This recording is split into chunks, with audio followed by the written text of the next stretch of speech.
उन्माथ श्री जगन्नाथ मद्गुरु श्री जगद्गुरु मदात्मा सर्वभूतात्मा तस्मै श्री गुरवे नमः।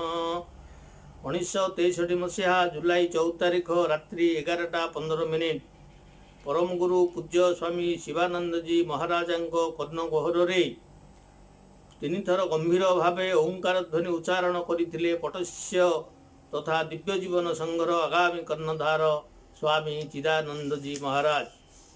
तत्संगे संगे एक आध्यात्मिक जुगर अवसान है और दिव्य जीवन संघर ज्योतिर्मय आकाशर दिव्य ज्योति माँ गंगा कूल चिर आश्रय नहीं मात्र निज प्रतिष्ठित दिव्यतार प्रतीक संघ को उपयुक्त दयाद स्वामी चिदानंद महाराज हस्तरे न्यस्त कर दी जाइथिले।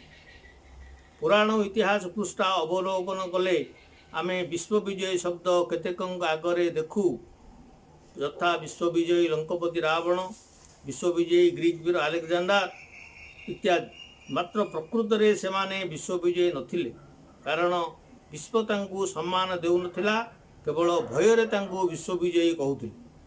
जे जितेंद्रिय समस्त मंद गुणर विनाशकारी, जहाँक हृदय कंदरु दया क्षमा स्नेह शुभेच्छा और करुणार धारा प्रवाहित हुए, समस्त पृथ्वीवासी जार गुणगान करी सम्मान दियंती, से महान व्यक्तित्वधारी होउचंती पूज्य स्वामीजी श्री श्री चिदानंद जी महाराज।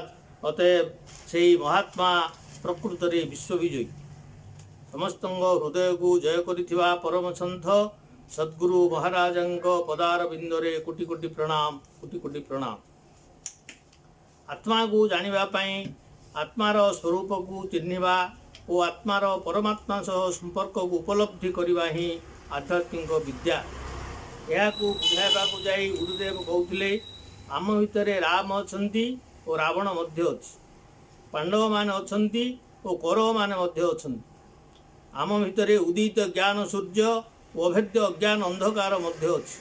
अतएव अंतर विशुद्ध होगले गर्व अहंकार अभिमान समस्त दूरीभूत होगले दिव्य चेतना प्रकटित हुए और से ही दिव्य चेतना ही आध्यात्मिकता। अति बड़ी जगन्नाथ दास श्रीमद् भागवत रे कहिछंदी, कर्म तोहर निज गुरु उद्धव केते तू पचार। गीता मध्य सही कथा कहे, यथा कर्मणैव हि संसिद्धि मास्तिदा जनकादय। अर्थात जनक आदि ऋषिगण कर्मरु लभिछंती ज्ञान। जनक प्रभृति राज ऋषि माने ओ महापुरुष माने एहिपरि कर्म करी ज्ञान लाभ करिछंती। गुरु महाराज मध्य सही कथा कहंती, नर सेवा नारायण सेवा, मानव सेवा ही माधव सेवा। जगन्नाथ चेतनार मुख्य निर्यास सेवा। प्रबल प्रतापी उत्कल सम्राट मुख्य कर्म सेवा। तांकर परिचय होउची आद्य सेवक। तेणु स्वामीजी कहउथिले, आध्यात्मिक मार्गर प्रथम सोपान निस्वार्थपर सेवा और यह मुक्ति मार्गर एकमात्र पथ। सेथिपाई असहाय और गलित कुष्ठरोगी मानकु सेवा करी स्वामीजी महाराज एक दृष्टांत पालटिछंती। महात्मा गांधी प्रतिज्ञा करथिले, भारतर दारिद्र्य प्रपीड़ित जनता जेपरी दुस्त जीवन यापन करुछंती, मु चेष्टा करी सेहीपरि जीवन निर्वाह करी। यह मध्य स्वामीजी जीवन में छत्रे छत्रे प्रतिफलित होइथिला। अतएव गुरु महाराज सरल जीवन यापन और उच्च चिंता को आदर्श रूपे मानिथिले।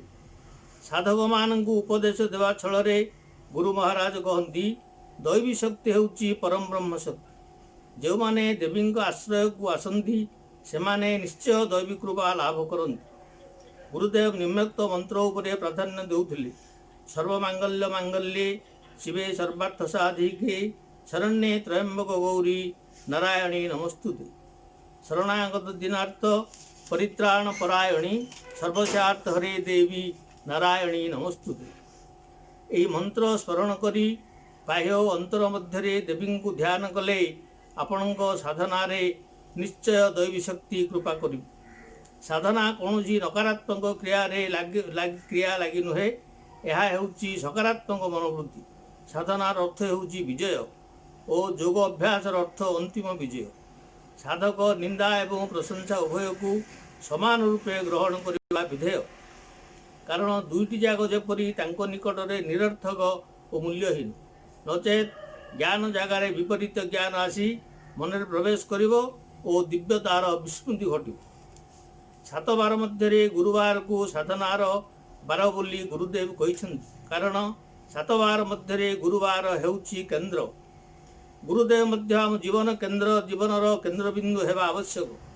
ଗୁରୁ ମହାରାଜ କହନ୍ତି, ତୁମେ ଭଗବାନଙ୍କ ଅଂଶ, ଏଣୁ ତୁମର ପ୍ରକୃତ ସ୍ୱରୂପ ହେଉଛି ଦିବ୍ୟ, ଅନାଦି, ପରିପୂର୍ଣ୍ଣ ଓ ସର୍ବଗୁଣ ସମ୍ପନ୍ନ। ଅର୍ଥାତ୍ ଭଗବାନଙ୍କ ପାଖରେ ଯେଉଁ ସବୁ ଦିବ୍ୟ ଗୁଣ ଅଛି, ଆମ ପାଖରେ ମଧ୍ୟ ସେସବୁ ଦିବ୍ୟ ଗୁଣ ରହିଅଛି।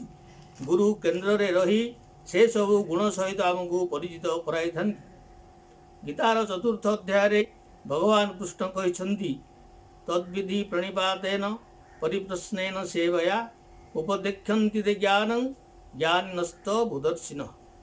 ପ୍ରଣତ ସେବା ଭୃତ୍ୟ ଭାବେ ବହୁବିଧ ପ୍ରଶ୍ନ ପ୍ରସ୍ତାବେ ସେବିଲେ ହୋଇବେ ସନ୍ତୁଷ୍ଟ କହିବେ ବହୁ ଜ୍ଞାନ ବାଟ ପାଇଣ ତୁହି ଉପଦେଶ ମୋହ ଛାଡ଼ିବୁ ବିରହିଷ ସେ ଜ୍ଞାନ ବଳେ ଜ୍ଞାନ ମାର୍ଗେ ସର୍ବ ଆତ୍ମାକୁ ସମଭାଗ୍ୟେ ମୋର ସଙ୍ଗେ ନିଜ ଆତ୍ମାକୁ ଦେଖିଲେ ଲଭିବୁ ମୁକ୍ତି।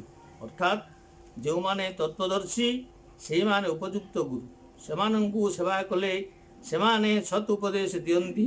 ଅତଏବ ସଦ୍ଗୁରୁ ସ୍ୱାମୀ ଚିଦାନନ୍ଦ ମହାରାଜଙ୍କ ଆଶ୍ରିତ ହେଲେ ତାଙ୍କର କରୁଣାରୁ ମୁକ୍ତି ମିଳିପାରିବ। ପୁଣି 4ର୍ଥ ଅଧ୍ୟାୟରେ ଜ୍ଞାନ ଯୋଗରେ ଯୋଗେଶ୍ୱର ଶ୍ରୀକୃଷ୍ଣ କହିଛନ୍ତି, ଶ୍ରଦ୍ଧାବାନ ଲଭତେ ଜ୍ଞାନଂ ତତ୍ପରଂ ସଂଯତେନ୍ଦ୍ରିୟ ଜ୍ଞାନ ଲବ୍ଧା ପରାଂ ଶାନ୍ତି ମଚିରେଣାଧି ଗଚ୍ଛତି। ଯେ ଶ୍ରଦ୍ଧା କରଇ ଜ୍ଞାନରେ ଇଚ୍ଛେ ଇନ୍ଦ୍ରିୟ ନିଗ୍ରହରେ କାମନାହୀନ ବେଦବାକ୍ୟେ ଶ୍ରଦ୍ଧା ବିଶ୍ୱାସ ଯେବେ ରଖେ ସଦ୍ଗୁରୁ ମାଇଲେ ଗୋଇଠା ଅନ୍ଧାରେ ଜଳଇ ବୈଠା। ଯେ ଇନ୍ଦ୍ରିୟ ସଂଯମ କରି ଜ୍ଞାନରେ ଶ୍ରଦ୍ଧା କରି ନିଷ୍କାମ ଭାବେ କର୍ମ କଲେ ସେ ଜ୍ଞାନ ଲଭି ଶାନ୍ତି ପାଏ।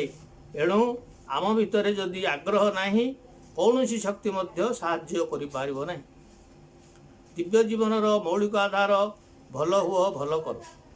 ଭଲ ହେବା ନିମନ୍ତେ 3ଟି ସୋପାନଙ୍କୁ ଗୁରୁଦେବ କହିଯାଇଛନ୍ତି, ଯଥା ପ୍ରଥମ ସକଳ ଜୀବେ ଦୟା, ଦ୍ୱିତୀୟ ସତ୍ୟରକ୍ଷା ଓ ସତ୍ୟ ହିଁ ଭଗବାନ ବୋଲି ସ୍ୱୀକାର କରିବା, ତୃତୀୟ ବାହ୍ୟ ଓ ଅନ୍ତର ପବିତ୍ରତା ସହ ସଚ୍ଚରିତ୍ରବତ। ଏ ସମସ୍ତ ଗୁଣାବଳୀ ଆମ ଭିତରେ ଉଦ୍ରେକ ହେଲେ ଆମେ ଭଲ ହେବା ଓ ଭଲ ଆତ୍ମା ହୋଇ ଭଲ କରିବା। ସମସ୍ତ ବିଶ୍ୱବାସୀଙ୍କୁ ତଥା ମୁଖ୍ୟତଃ ଗୃହିଣୀମାନଙ୍କୁ ଗୁରୁ ମହାରାଜ ସ୍ୱଚ୍ଛତା ଉପରେ ବାର୍ତ୍ତା ଦେଇ କହିଛନ୍ତି, ଗୃହ ଅଗଣାର ସ୍ୱଚ୍ଛତା ହେଉଛି ମହାଲକ୍ଷ୍ମୀଙ୍କ ଆଗମନ। ସନ୍ଧ୍ୟାବେଳେ ସନ୍ଧ୍ୟାବଧି ତୁଳସୀ ଚଉରାମୂଳେ ଜଳାଇବା, ଭଗବାନଙ୍କ ନିକଟରେ ଗୃହର ସମସ୍ତେ ମିଶି ପ୍ରାର୍ଥନା କରିବା, ଅତିଥି ସେବା କରିବା ଇତ୍ୟାଦି କର୍ମକୁ ଲକ୍ଷ୍ମୀଙ୍କ ଆଗମନର ସଂକେତ। ଅତଏବ ସମସ୍ତ ଗୃହିଣୀ ଦୈନିକ ଏହି କର୍ମ କଲେ ପିଲାମାନେ ମଧ୍ୟ ପରିବାରରୁ ଶିକ୍ଷା ଲାଭ କରିଥାନ୍ତି। ଗୋମୟ ଜଳ ସିଞ୍ଚନ କରି ଗୃହ ଅଗଣା ଯେପରି ପବିତ୍ର ହୁଏ, ସେହିପରି ରାମ ନାମ କିମ୍ବା ଗୁରୁମନ୍ତ୍ର ଇଷ୍ଟମନ୍ତ୍ର ଉଚ୍ଚାରଣରେ ଆତ୍ମା ପବିତ୍ର ହୁଏ। 1936 ମସିହାରେ ପୂଜ୍ୟଗୁରୁ ଶିବାନନ୍ଦଜୀ ମହାରାଜ ଦ୍ୱାରା ଦିବ୍ୟ ଜୀବନ ସଂଘ ପ୍ରତିଷ୍ଠିତ ହୋଇଥିଲା।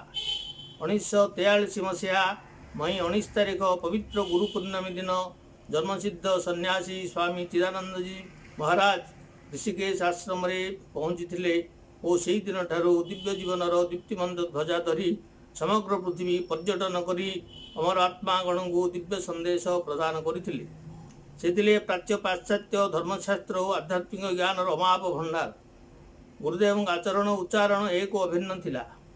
1950ରୁ 2002 ଦୀର୍ଘ 52 ବର୍ଷ ବ୍ୟାପୀ ଭାରତବର୍ଷର ପଶ୍ଚିମରୁ ପଞ୍ଜାବରୁ ପୂର୍ବରେ ମଣିପୁର, ଉତ୍ତରରେ କାଶ୍ମୀର ଠାରୁ ଦକ୍ଷିଣରେ କନ୍ୟାକୁମାରୀ ଯାହା ଭ୍ରମଣ କରି ସନାତନ ଧର୍ମର ମହାନୀୟତା ଓ ଦିବ୍ୟ ଜୀବନ ସଂଘର ଦିବ୍ୟ ଚେତନାର ବାର୍ତ୍ତା ପ୍ରଦାନ କରିଛନ୍ତି।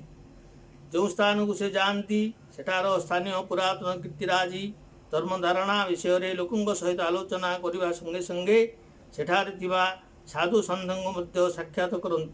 ଏହା ଗୁରୁଦେବଙ୍କ ମହନୀୟତାର ପରିଚୟ ଦିଏ। ଆମେରିକା, କାନାଡ଼ା, ଜାପାନ, ଦକ୍ଷିଣ Africa, Europe, New Zealand, Australia, Malaysia, Sri Lanka ଇତ୍ୟାଦି ପ୍ରାଚ୍ୟ ଓ ପାଶ୍ଚାତ୍ୟ ଦେଶ ଭ୍ରମଣ କଲା ପରେ ସେ ଲେଖିଛନ୍ତି, All the travelling was made to propagate the message of Swami Shivananda. My only interest was to introduce Gurudev's teachings to the whole world and bring people into light of knowledge from the groping darkness of ignorance. ଗୁରୁଙ୍କର କଦାପି ମୃତ୍ୟୁ ହୁଏ ନାହିଁ, ସେ ଶିଷ୍ୟଙ୍କ ମଧ୍ୟରେ ଜୀବିତ ରହନ୍ତି। ଗୁରୁ ମହାରାଜ କହୁଥିଲେ, ଏ ବିଷୟକୁ ଭଲ ଭାବେ ମନନ କରନ୍ତୁ। ଗୁରୁଙ୍କର ଆଧ୍ୟାତ୍ମିକତାକୁ, ପବିତ୍ର ଆଦର୍ଶକୁ, ଉପାଧି ଉପଦେଶବଳୀକୁ ଆପଣ ନିଜ ଭିତରେ ସଞ୍ଜୀବିତ କରି ରଖନ୍ତୁ। କାୟ ମନୋବାକ୍ୟରେ ଗୁରୁ ପ୍ରଦତ୍ତ ଉପଦେଶାବଳୀକୁ ଯେତେଦିନ ପର୍ଯ୍ୟନ୍ତ ତୁମେ ପାଳନ କରିଅଛ, ସେତେଦିନ ପର୍ଯ୍ୟନ୍ତ ଗୁରୁ ମହାରାଜ ଜୀବିତ ଅଛନ୍ତି। ପ୍ରଭୁ ଗୁରୁଙ୍କ ମାଧ୍ୟମରେ ପ୍ରକଟିତ ହୁଅନ୍ତି। ଅତଏବ ଗୁରୁ ହିଁ ଭଗବାନଙ୍କ ଅବତାର। ତାଙ୍କରି ଆଦର୍ଶ ଅନୁସରଣ କଲେ ପ୍ରଭୁଙ୍କ ଅସୀମ କୃପା ଓ ଗୁରୁଦେବଙ୍କ ଆଶୀର୍ବାଦରୁ ଜୀବନ ସାର୍ଥକ ହେବ। ଓମ୍ ତତ୍ସତ୍। ହରି ଓମ୍। ଓମ୍ ଶାନ୍ତି ଶାନ୍ତି ଶାନ୍ତି।